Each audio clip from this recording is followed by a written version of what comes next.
SIR அறிவிச்சப்பவே இது சதின்னு உணர்ந்து எதிர்த்தோம். உச்சநீதிமன்றத்தில் வழக்கு போட்டிருக்கிறோம். எஸ்ஐஆரின் சதி வலையில் சிக்காம நம்ம வாக்குரிமையை நிலைநாட்டுவோம். அப்போ இதுதானே உங்களுக்கு பிரச்சனை. எதுக்கு எஸ்ஐஆர் திமுக எடுத்துச்சு? செத்தவன் ஓட்டெல்லாம் போய் போட்டுருவேன். எவன் டபுள் என்ட்ரி. ஒருத்தனுக்கே பார்த்தீங்கன்னா இங்கே ஒரு ஓட்டு இருக்கும், திருப்பி ஊர் பக்கம் ஒரு ஓட்டு இருக்கும், காலையில் ஒரு ஓட்டை இங்கே போடுவான், பஸ்ஸை பிடிச்சி ஏறிப்போய் அங்கே ஒரு ஓட்டை மத்தியானம் போடுவான். அவனுக்குலாம் காசு கொடுப்பீங்க. அப்போ நீங்கள் இதெல்லாம் போனால் எஸ்ஐஆரில் போயிடும் தானே உங்களுக்கு. நீங்கள் வைத்தரசல் எஸ்ஐஆர் வேணாம்னு கதறினீங்க, எஸ்ஐஆருக்கு எதிராக ஆர்ப்பாட்டம்லாம் பண்ணீங்க. இன்னைக்கு இத்தனை சதவீதம் ஓட்டு அதிகமாக இருக்கு. எதனால? எஸ்ஐஆர்னால தானே. எஸ்ஐஆர் வந்து இந்த மாதிரி டபுள் டிஜிட்டில் இருக்கிறது, இந்த மாதிரி இறந்தவர்களோட வாக்கு, எது டூப்ளிகேட் என்ட்ரி, எதெல்லாம் ஃபேக்கு, எல்லாத்தையும் ரிமூவ் பண்ணதுனால தானே இன்னைக்கு இவ்வளோ க்ளீனாக வந்திருக்கு நமக்கு. அப்போ எதுக்கு நீங்கள் எஸ்ஐஆருக்கு எதிராக கூவுனீங்க? அப்போ இதெல்லாம் தெரியுதா? திமுக எதுக்கெல்லாம் கூவுதோ அதெல்லாம் மக்களுக்கு நன்மையானது. எஸ்ஐஆருக்கு எதிராக ஐயோன்னு கதறினாங்கல்ல, இன்னைக்கு எஸ்ஐஆர்னால இவ்வளோ ஓட்டு பதிவு. சிஏஏ ஐயோ இங்கே இருக்கிற இஸ்லாமியர்கள் எல்லாம் வெளியே போயிடுவாங்க. நாங்கள் சிஏஏ அமெண்ட் பண்ணி வச்சுங்க, யாராவது இஸ்லாமியர்கள் வெளியே போனாங்களா? இந்த மாதிரி சொல்லிக்கிட்டே போகலாம். அதனால திமுக ஒரு விஷயத்தை எதுக்குதுன்னா அதை கண்ணை மூடிட்டு நம்ம ஆதரிக்கலாம். ஏன்னா அது நாட்டு மக்களுக்கு நல்லதா இருக்கும், அவங்களுக்கு கெடுதலா இருக்கும். அதனாலதான் அவங்க கதறுவாங்க. கள்ள ஓட்டு போடுறாங்கன்ற மாதிரி குற்றச்சாட்டு வைக்கிறாங்க. இவ்வளோ ப்ரொடெக்ஷன் இருக்கு, இவ்வளோ சேஃப்டி செக்யூரிட்டி இருக்கு, அப்படி மீறி எப்படி மேம் கள்ள ஓட்டுலாம் போட முடியும்? அதுதான் திமுக காரங்களோட திமிரு தண்டம், தில்லாலங்கடித்தனம். நீங்க பாருங்க, அந்த கோவையில வந்து இவர் நிக்கிறாருல செந்தில் பாலாஜி, அதுல மட்டுமே ஒரு 18 பேர் சுயேட்சையா எங்க இருந்து கரூர்ல இருந்து வந்து போட்டிருக்காங்க. அந்த 18 பேருக்கும் யார் அஃபிடவிட்? ஒரே ஒருத்தர் தான் அஃபிடவிட் கொடுத்துருக்காரு, ஒரு நோட்டரி. இதனால என்னன்னா ஒவ்வொரு வேட்பாளரும் என்ன பண்ணிக்கலாம், ஒரு பூத் ஏஜென்ட் உட்கார வச்சுக்கலாமா உள்ள.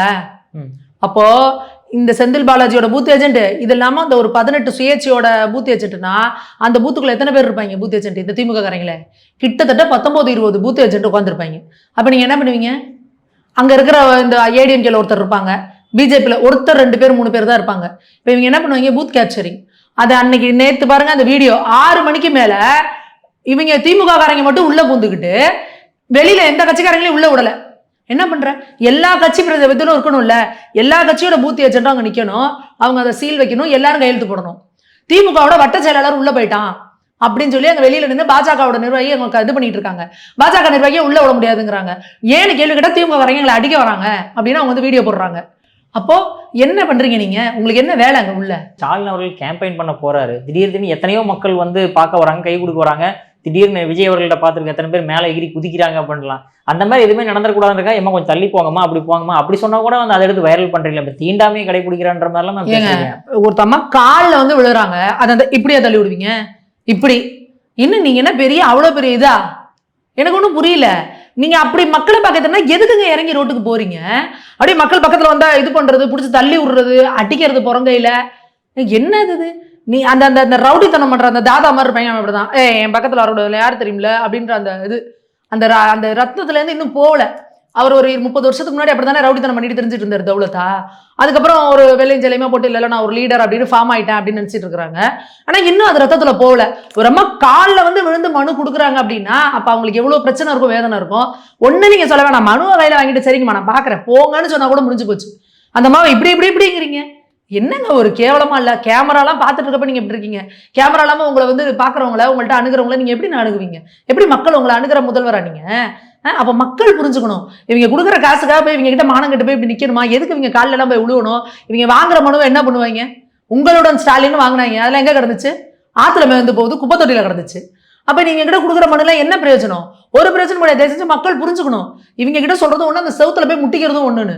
அப்ப உங்களுக்கு போகக்கூடாது. ஓட்டு போட்டுட்டோம், தப்பு, 5 வருஷம் தண்டனை அனுபவிச்சாச்சு, அடுத்து நம்ம ஓட்டை மாத்தி போட்டு ஆட்சியை மாத்திட்டு நமக்கு உண்டான முதல்வர்கிட்ட நம்ம இது பண்ணிக்குவோன்றதை மக்களுக்கு புரிஞ்சுக்கணும். திரும்ப திரும்ப போய் அவர் காலில் போய் விழுறாங்கன்னா மக்களோட அறியாமை நினைச்சா வேதனையா இருக்கு. அவ்வளவுதான். கோயம்பேட்டில் வந்து ஒரு நியூஸ் பார்க்க முடியாது, அதாவது ஊருக்கு போறவங்களுக்கு வந்து ஓட்டு போட முடியாத ஒரு சூழ்நிலை ஏற்பட்டிருக்கு அப்படின்ட்டு. அதுக்கு அரசு என்ன பண்ண முடிஞ்ச வரைக்கும் பஸ் அதெல்லாம் அதிகமா கொடுக்கப்பட்டா ஒருத்தவங்க ஊருக்கு எலெக்ஷனுக்கு ஓட்டு போட போவாங்கன்னு தெரியுமா தெரியாதப்பா? எந்த ஒரு திட்டமிடல் இல்லாம விடிய விடிய விடிய அங்க நிக்கிறானுங்க. அடுத்த நாள் மத்தியானம் வரைக்கும் அங்க போராட்டம் பண்ணிட்டு உட்காந்துருக்காங்க, நாங்க ஊருக்கு போலன்னு. நீங்க பாருங்க அந்த பர்சன்டேஜ் எல்லாம் பாருங்க, கீழே தூத்துக்குடி, ராமநாதபுரம், கன்னியாகுமரி இங்கெல்லாம் ஏன் வந்து பர்சன்டேஜ் குறைஞ்சிருக்கு? சென்னையில இருந்து போக முடியலையே, போனவங்க எல்லாம் திரும்பில வந்துட்டாங்க. முக்காவாசி பேர் அங்க இருந்து இங்க தான் வந்து சென்னையில தான் உட்காந்து வேலை பார்த்துட்டு இருக்கிறாங்க. போகல, அவங்களுக்கு என்னென்னமோ. அதுல நிறைய பேர் வீடியோ போடுறாங்க பாருங்க. இது நாங்க தீபாவளி பொங்கலுக்கு போனப்ப கூட அவ்வளவு கூட்டம் போறது இல்லை. யார் யார் ஓட்டு இருக்கோ அவங்க தான் போறாங்க. நிறைய பேர் இங்க சென்னையில இருக்கிறவங்க வந்து சென்னையிலேயே வந்து நிறைய பேர் ஓட்டர் ஐடி இருக்கவங்க இங்கே போட்டுறாங்க. ஆனா தீபாவளி பொங்கலுக்கு வந்து பாத்தீங்கன்னா சொந்த ஊருக்கு சொந்த பந்தத்தை பார்க்கணும்னு சொல்லிட்டு நிறைய பேர் இதை விட பெரிய லெவல்ல கிளம்புவாங்க. அப்ப கூட இவ்வளவு கூட்டம் கிடையாதுங்க. ஆனா இப்ப வேணும்னே திட்டமிட்டே பார்த்து எங்களுக்கு வந்து இந்த டிராபிக் ஆகிற மாதிரி இருக்கு, வேணும்னே அந்த ஹைவேஸ்ல 2 சைடும் பாத்தீங்கன்னா பெரிய பெரிய ட்ரக் எல்லாம் நிக்க வச்சிருக்காங்க, லாரி எல்லாம் நிக்க வச்சிருக்காங்க. ஏன் நிக்க வச்சிருக்காங்கன்னு தெரியல. ஒரு 1 வேளை மட்டும் அனுப்புறாங்க.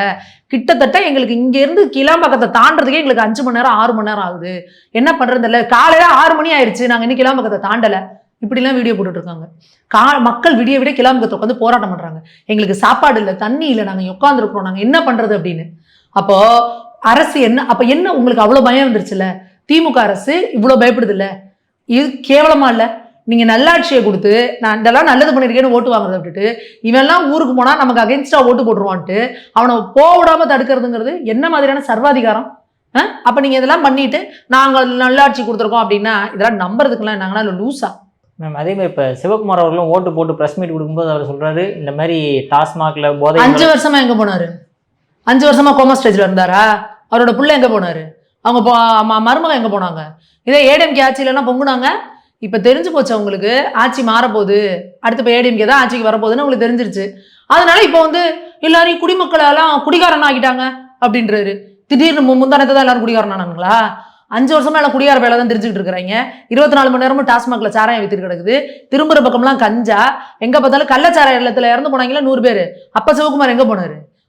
அப்ப இவங்களுக்கு எல்லாம் என்ன அப்படின்னா இவங்க எல்லாம் வந்து சந்தர்ப்பவாதிகள். இப்ப அடுத்து இப்ப ஏடிஎம்கே தான் ஆட்சிக்கு வரப்போகுதுன்னு தெரிஞ்சிருச்சு, அதனால இன்னைக்கு வந்து கூவுறாரு.